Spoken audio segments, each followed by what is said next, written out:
day 8. It's supposed to be another one of the sort of longer days initially, but after yesterday we were hurting. So I mean, we still ended up walking 15 miles. Yeah, just about what we wanted to hit, and then ended up taking a bus for probably the last 5K.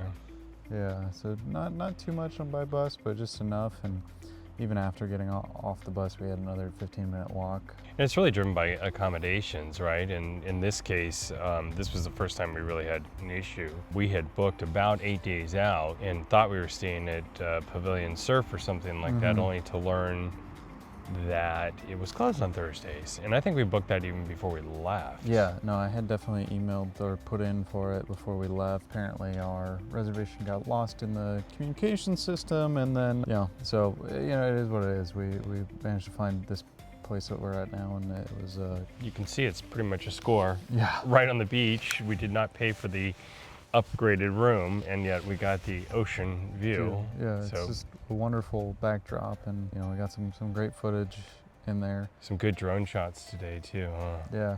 Well, I mean, and the route itself, while it was not a very busy road, it was still a road, which was not great, but man, the overviews and the things, the outlooks they had just were phenomenal. So we got a ton of great footage on that too, and just, it's hard to put even into video what we saw because it just was so magnificent.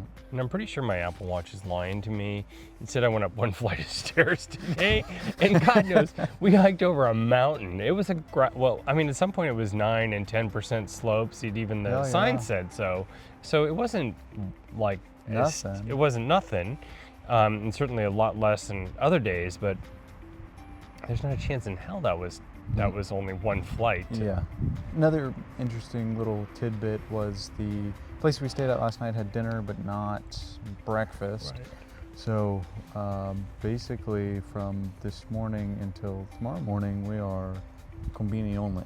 Right, we made our way to the Family Mart near our accommodations last night and stocked up for the day, meaning that we had breakfast. Well, I guess we ate breakfast there, brought food, drinks on the trail, and then we arrived at Lawson, and had to stock up on food for dinner tonight and breakfast again tomorrow morning.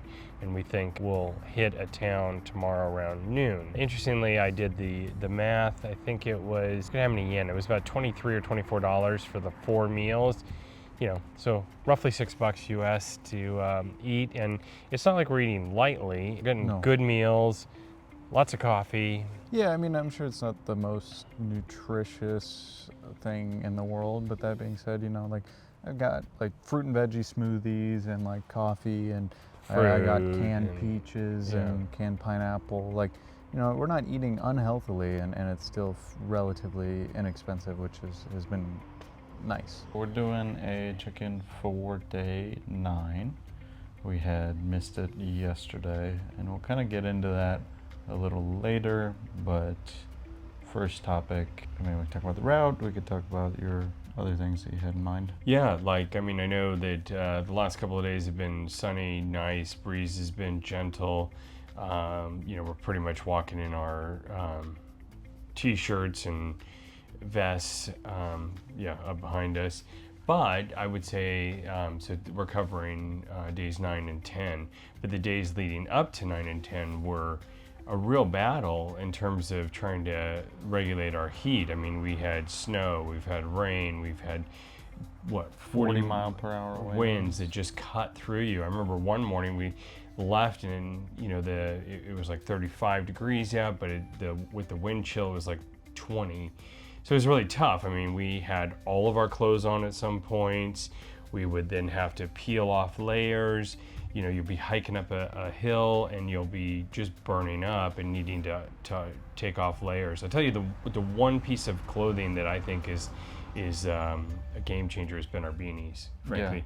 Because you can, even though you want your clothes off, you can still keep your body temperature pretty good with the beanie. So that has been been great. Yeah, and I mean, I think the gloves, I kind of gave you slack on that coming into this, but there were a couple times I wish I had some. So. Yeah, I don't normally go for gloves, but certainly glad I had them a couple of times for sure. Mm-hmm. So let's talk about the route just a little bit. You want to start? Sure. Yeah. Day 9, we officially crossed into Kochi Prefecture, so that was pretty cool. All right, little route wrap, starting from the beautiful place we had on waking up on the bay, quite frankly, or on the ocean. Day 9 was gorgeous. Yeah, no, it was wonderful. That waking up and seeing the sunrise right over the water there. It was hard to want to leave that, but we did officially cross into Kochi Prefecture, so that was cool. 1 down, 3 to go. Will we do that when we went through a tunnel? Yeah, there was a couple tunnels. That one, I think it was one of the longer ones too. Yeah, wasn't there one that was like 600 meters long? Yeah, it was. Because it was almost 688. It was 700 meters. So, I mean, we were in that one for almost 12, 13 minutes, which was pretty gnarly. But yeah, crossed into it. Quite a few that were sort of 200-ish, give or take.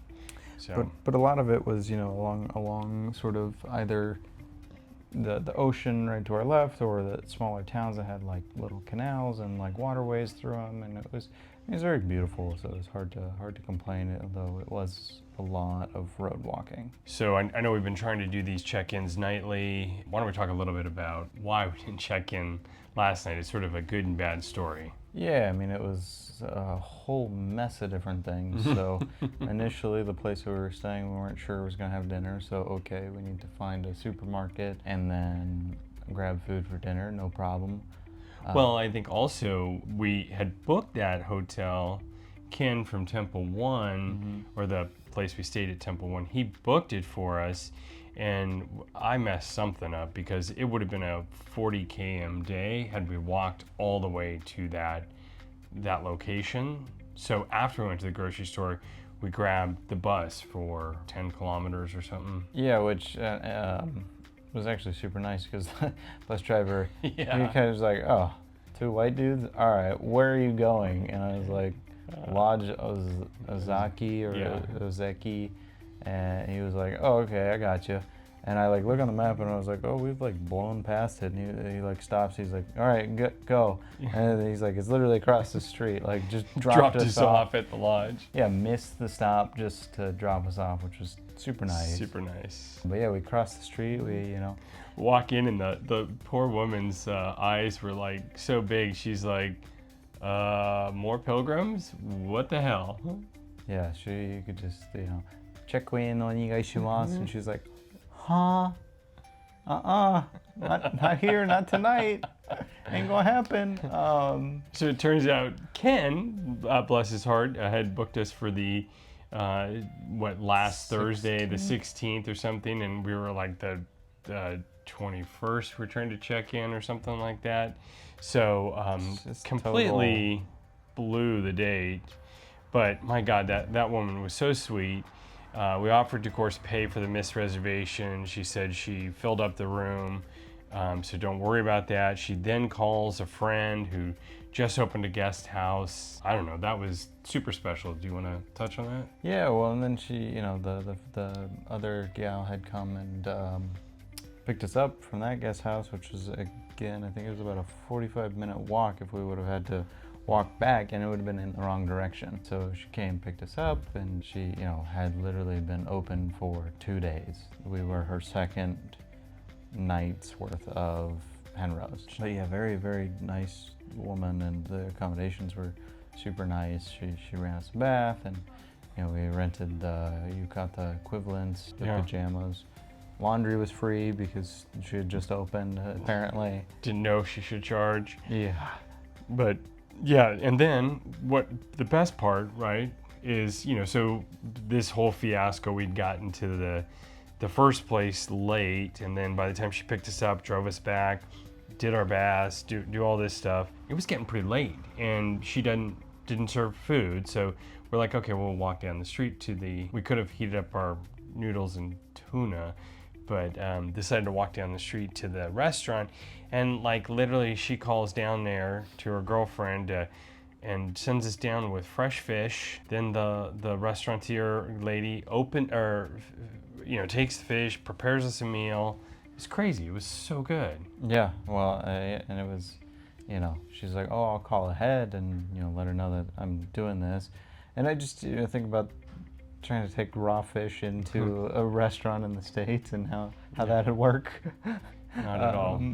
But no, it was great. We had the sashimi and then the miso and some, salad and whatever else, and then rice. It ended up being 500 yen a person, or about $3 and some change. For a sushi dinner. It's crazy. Yeah, and then she was really nice. She offered to drive us back the next morning, but we wanted to walk it. Thank you guys so much for watching. If you do enjoy this content, please leave us a like, leave us a comment, drop a subscribe, and we will see you in the next one. You take care now. Bye-bye.